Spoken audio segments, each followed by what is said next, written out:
এই বেক্সটাম সিলভার কি কি রোগের জন্য নির্দেশিত, কিভাবে খেতে হবে এবং কারা খেতে পারবে, এবং এর কোনো পার্শ্ব প্রতিক্রিয়া আছে কিনা ইত্যাদি বিষয় আপনাদেরকে জানাবো। তো চলুন ভিডিওটি শুরু করা যাক। বয়স 50 হবার পর থেকে মানুষের শরীরে হাড় ক্ষয় হতে থাকে এবং শরীর কর্মক্ষমতা হারাতে থাকে। এ সময় তার দরকার বেশি বেশি ভিটামিন, পুষ্টি এবং মিনারেল সমৃদ্ধ খাবার।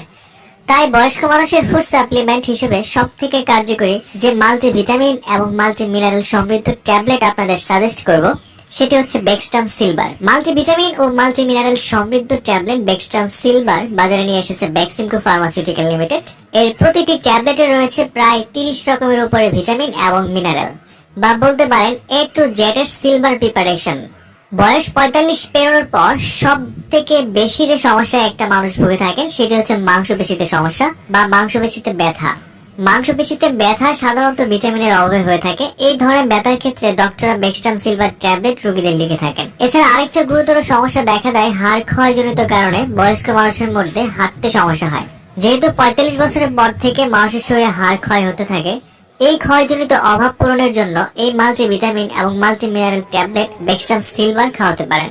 বয়স্ক মানুষের মুখের দুর্গন্ধ হবার অন্যতম একটি কারণ হলো ভিটামিন ও মিনারেলের সঠিক অভাব। এই বয়সে ঠিকমতো ভিটামিন এবং মিনারেল খাওয়ালে মুখের দুর্গন্ধ দূর হয়ে যায়। এ ধরনের সমস্যা দূর করতে ডক্টররা বেক্সটাম সিলভার ট্যাবলেটটি সাজেস্ট করে থাকেন।